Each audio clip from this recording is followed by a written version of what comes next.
Olá, boa noite. A segunda turma do Supremo Tribunal Federal negou há pouco o primeiro pedido de liberdade do ex-presidente Lula e, neste momento, analisa o segundo pedido, que trata da suspeição do ex-juiz Sérgio Moro. A repórter Carla Lucena tem os detalhes para a gente, vamos falar com ela. Boa noite, Carla.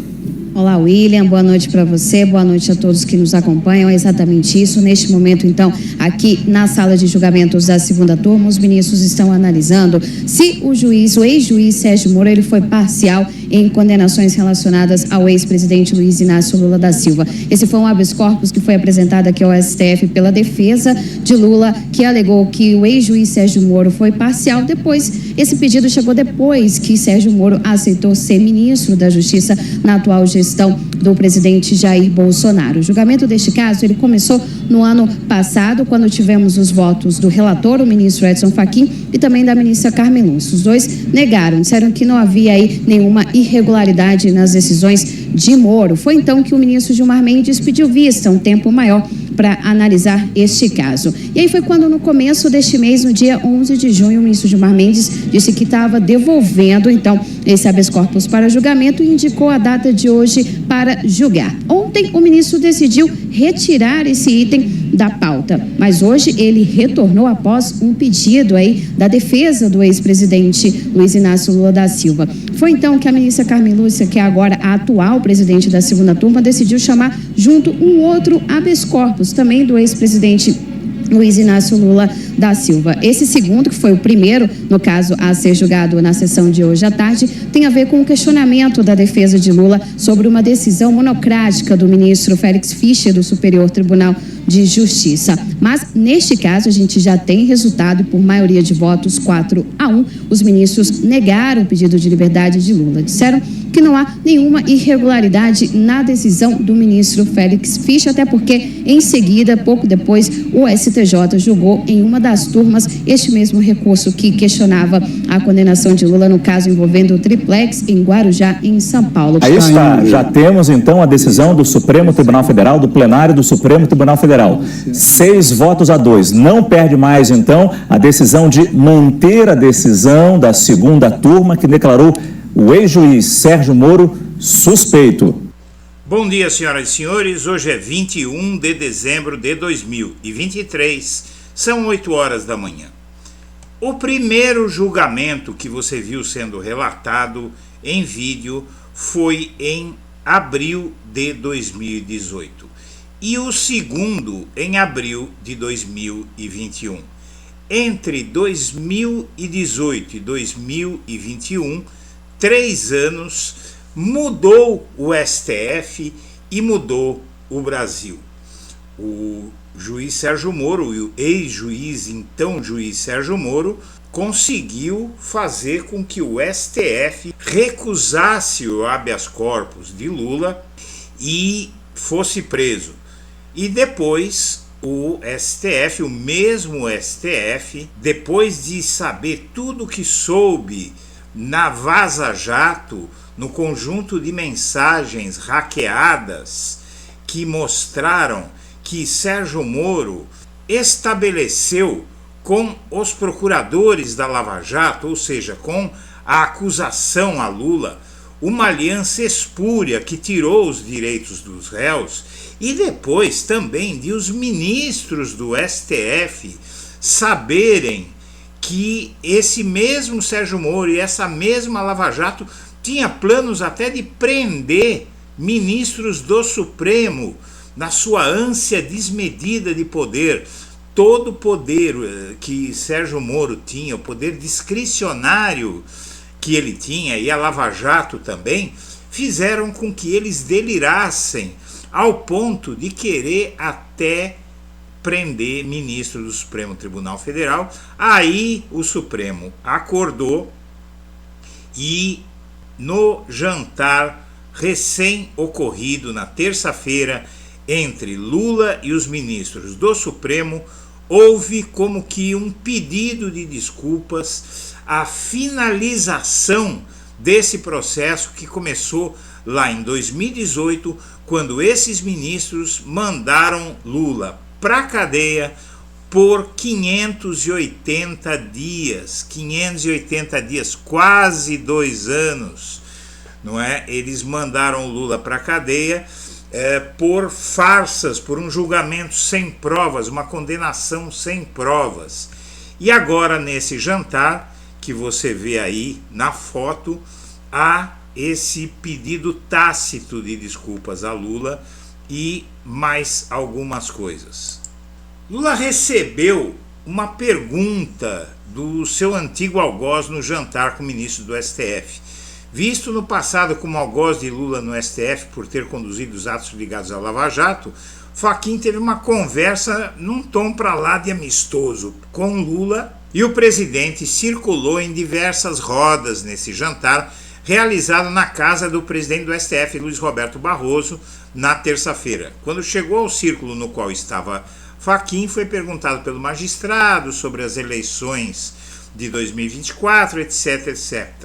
Depois de ter tomado uma série de decisões que comprometiam Lula, Fachin anulou em 2021 as condenações dele na Lava Jato, julgando o foro de Curitiba incompetente para julgá-lo. Ainda assim, naquela época, o Fachin votou contra a suspeição do Sérgio Moro. O Lula conseguiu 7-4 contra o Sérgio Moro e, na verdade, Fachin, Barroso e também tem um quarto ministro, que agora não me lembro, votaram contra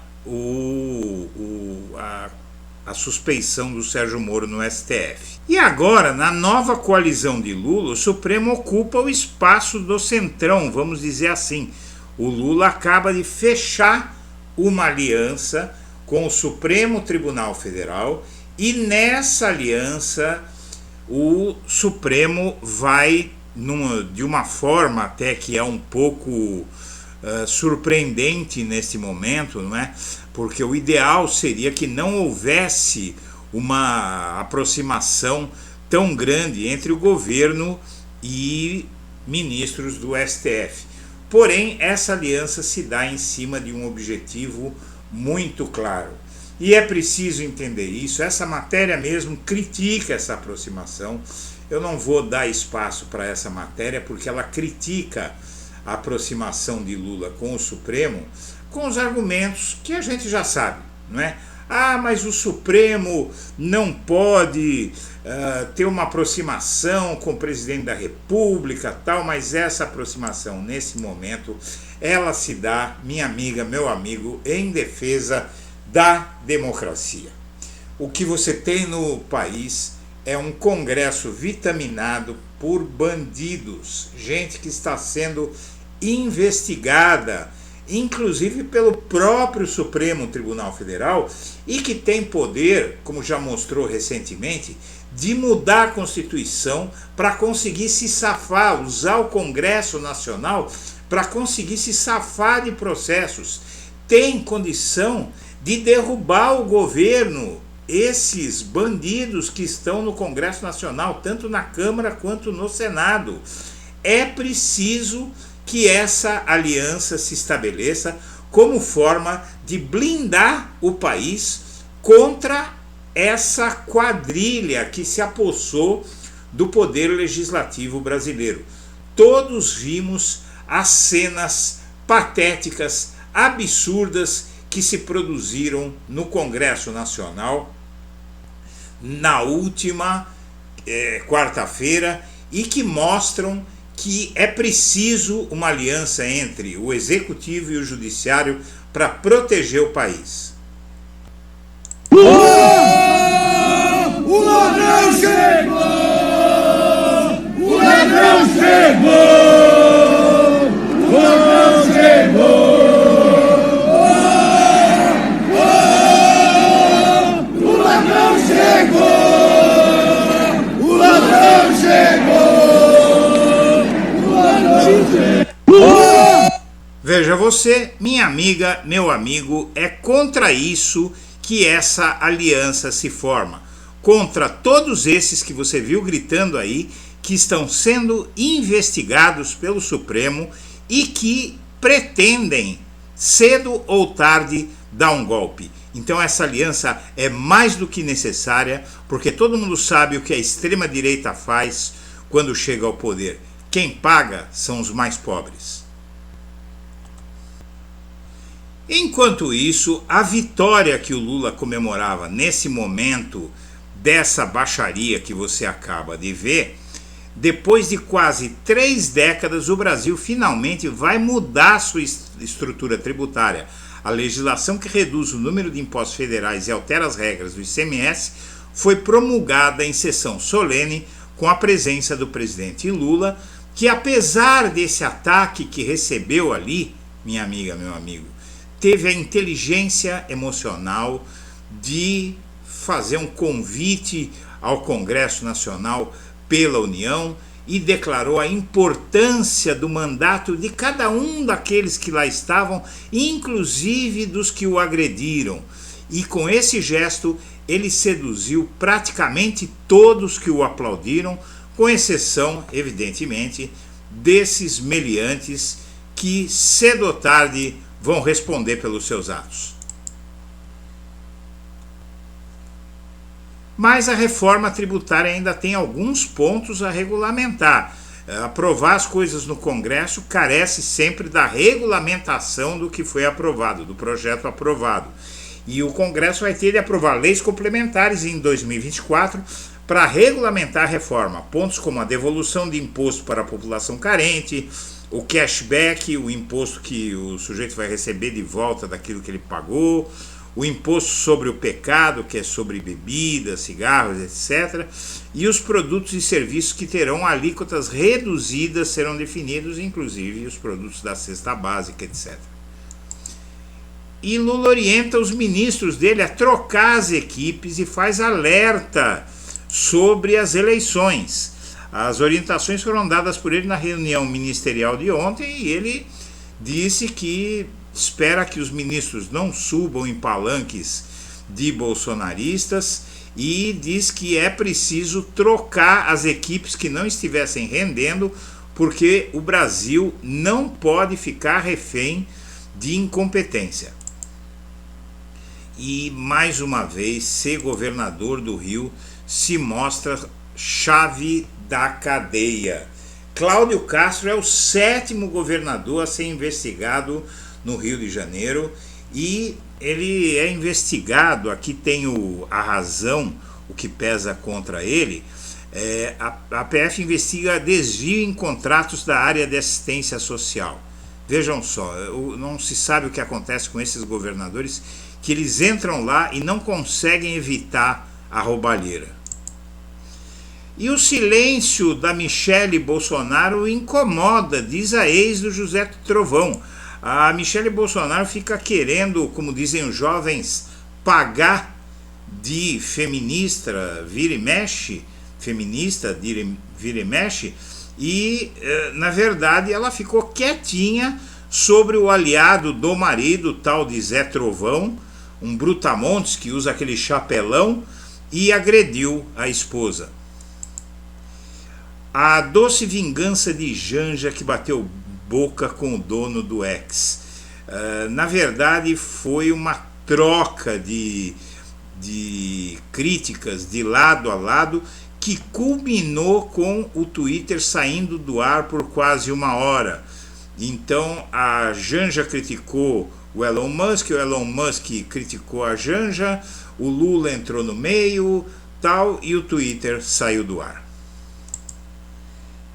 E o Itamaraty vai relançar uma revista censurada sobre Bolsonaro. Essa você não sabia que ele tinha feito, né?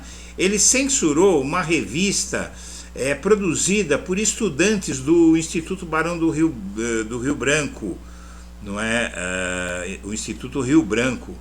Desde 2006 essa revista existe e tratava de temas afeitos aos estudos, não é? E a função da diplomacia brasileira, e o Bolsonaro censurou com medo que fizessem críticas à política externa dele. E agora termina a censura, porque é isso que a ditadura faz quando assume, censura. E falando em ditadura, a pesquisa Datafolha recém-divulgada mostra que para 15%, tanto faz se o país é democracia ou ditadura, e para 7% o regime ditatorial é aceitável, ou seja, 22%. Quase um quarto do país seria 25%. Quase um quarto dos brasileiros aceitam uma ditadura no país. Seguramente ou é gente que lucrou com a ditadura ou é gente que não sabe, não viveu uma ditadura. E por fim, o Silvio Almeida lança um programa para direitos humanos na periferia, e se há algo que é urgente nesse país é defender os direitos humanos nas periferias desse país, onde a população pobre e negra é massacrada pelas nossas polícias. Senhoras e senhores, eu agradeço a atenção e deixo o meu melhor abraço para todo mundo. Olá, eu sou Eduardo Guimarães e este é o Blog da Cidadania. E foi graças a você que o Blog da Cidadania chegou a 500 mil de inscritos. Mas a luta continua. Vamos levar a tantos quantos possamos os fatos como eles são e a verdade como ela é. Por isso, inscreva-se no canal, acione o sininho das notificações e deixe o seu like.